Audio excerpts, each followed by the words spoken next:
Last week at Baylor, and Fei Li mentioned the Digital Economy Lab. So today I attended an event here at Stanford, and it's pretty good stuff, actually.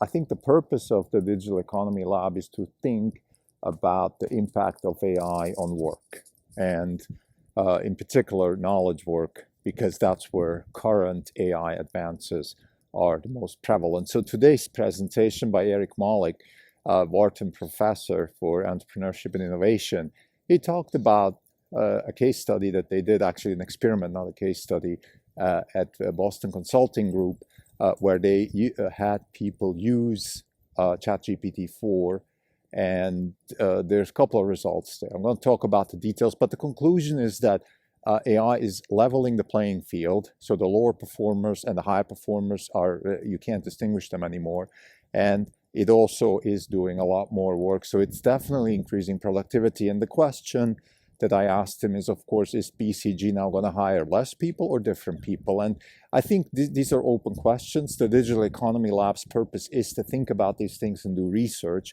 so nobody's expecting full answers yet. Nevertheless, I think it's an interesting topic. And in the context of this podcast series, the purpose of the Not Even Wrong podcast series is to give people a sense for what it feels like to run a hedge fund. So we're not exactly, this is not a tangent that we necessarily care about too much, about the social impact of work and those sort of things. I mean, our thesis is that AI is going to proliferate, that real world AI is going to be a massive wealth creation opportunity. We're invested in NVIDIA and Tesla for those reasons.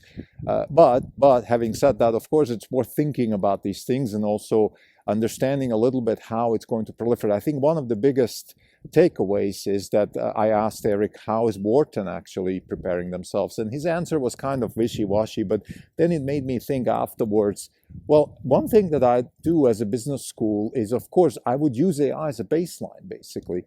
Why don't I just use AI as the baseline and I teach everything else? So whatever AI can, if AI is good at understanding marketing strategy, then let's not waste time with marketing strategy. Let's focus on other things. And those other things, of course, that's the job of educators. That's the job of the industry, in particular business school industry, to understand what is actually going to matter in the future. This is the Not Even Wrong podcast. It's October 23rd, 2023. This is Telco. For the day, the fund is up 1.1%. The market's down 20 basis points. For the year, we are up 82.2%.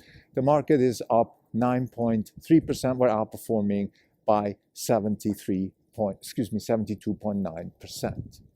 So we are in a situation here at Stanford that I think we're definitely in the epicenter of a massive new evolution in AI. I mean, for lack of better words, and it feels different this time.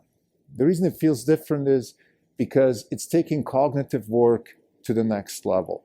And Ethan Mollick's presentation here at the Digital Economy Lab was one of those business school type presentations that I wouldn't necessarily fall off my chair of the intellectual value of the study or anything like that. But it's like everything else in business school. Once you keep reading and once you keep thinking about it, all of a sudden frontiers open up, ideas come up, thoughts come up, and that's what the purpose is. Business is not engineering.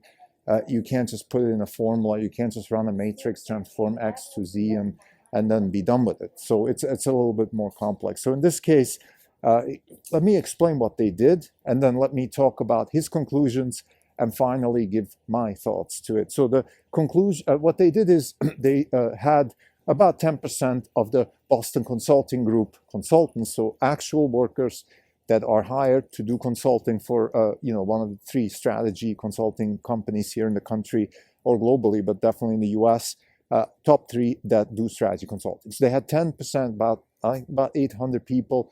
They use them as experimenters, right? Now they did a couple of things. One thing they did is they just made them do work with AI and without AI. So they compared a task group that used work with AI and work in a task group that didn't use it. And they found out that the ones with AI were a lot more productive. Well, you might say, duh, really? What way? Look, I understand this might be obvious, but I still think it's interesting. Here's what's more interesting, though. They used low performers and had them use AI, and high performers had them use AI. And they used the same task group in other tasks where they didn't give them AI. And the low performers, whatever that means in the Boston Consulting Group universe, in the low performers, maybe people that they just wouldn't send to high paying clients, or people that systematically don't do well in certain tasks. So what happened is, and this is really interesting, that the low performers with AI were leveling out the performance with the high performers, versus when you took away the AI, the low performers still remained the low performers. They did blind tests, so it's not like we knew who is doing what, and nevertheless the results showed that the low performers with AI were much better. And this is already, I think this is a massive takeaway, right? Which means that if you're Boston Consulting Group, you might think about, okay, well, I don't need to hire the top of the top, because a lot of the work can be done by not the top. And that has implications of where do I hire from? Do I really have to go to Wharton and pay top dollar for employees if maybe they can just somebody from a maybe lesser university can do the same work? So those are the kinds of questions that come up. I think generally, of course, this really means, okay, well, are we going to see a productivity increase now? And the answer is yes. I mean, obviously we will. Now, Eric said, when I asked that question, that currently, as far as what he can see from his perspective, that there is not much change in the workforce going on. So people still hire for the same positions. People still want to hire from, Wharton for this job, and from this university for that job. Society is not changing that fast. However, it is definitely going to happen. And if it's not going to happen, usually the way these things happen, now this is my interpretation, and Eric completely agree with me on that. What's going to happen is the competitive forces, the market will take care of it, right? So you will have, let's say, just hypothetically, consulting company A will say, well, we're not changing anything. We're going to hire the same amount of people from the same type of universities and pay them the same amount of money and let them do the same type of work, because this AI stuff is not going to impact our business practices. Versus another a consulting company might say, no, we're going to hire 50% less people, and we're going to be able to do the same work. And in fact, the people that we hire are going to be trained to get more out of this AI, so maybe they can do even more work. And as a conclusion, we actually might be even better than the baseline. And then the market will decide. And if company A, the one without the AI, wins, then the AI will not proliferate in the consulting space. And if the AI company wins, then of course AI will proliferate. So this is kind of the way we think this will pan out. I asked Eric, how do you think the, excuse me, I'm next to a construction site, so it's a little bit loud here now. I asked him, how do you think Wharton themselves will change? He said, I don't know. He was a little bit lost on that one. And this made me think, look, how is industry going to evolve in this landscape? And I think the best way to evolve is actually to use Wharton as a case study. If you're Wharton now, aren't you just going to teach everybody the delta of the baseline versus whatever else is required? In other words, you're going to look at what AI can do, and you're going to not teach that stuff anymore. So if AI can do marketing analysis, well, then you're not going to do marketing analysis. If AI can do certain types of math, well, then you're not going to do certain types of math. What you're going to do is you're going to teach AI all the other stuff. You're going to teach kids all the other stuff. And quite frankly, even in my MBA more than 20 years ago, this was exactly what we were doing. They made us, let's say, we had a leadership class where we had to learn things along the lines of explaining to employees that they're not doing a good job. How do you do that? How do you motivate people to do a better job without discouraging them? How do you, compliment people on a job well done while not boosting their ego? And, there's a lot of things that can be done on that front that I think business schools or generally education will have to focus on. The other thing, I mean, there's three things actually that in the conversation with Eric I came up with. So one is this baseline teaching. The other is, of course, and this is something that I think goes without saying, that there will still be a brand name attached to something like Wharton, just because you want to be around other people that go to universities like that. It's kind of like the country club thing, so that is going to actually increase. So I think you will have even more extreme prestigious institutions, and I think this whole equity concept that AI is leveling the playing field for equity, on the one hand it's true, but I would say that it's also going to create even more disparity between the haves and the have-nots. Maybe not money-wise, but definitely prestige-wise and dignity-wise. And that's okay. That's the way the world works. And I don't want to spend too much time on that. What I think, where I am absolutely super, super excited, though, that's in the third realm, and that's creativity. Now, that is something that I think we must understand creativity on every level.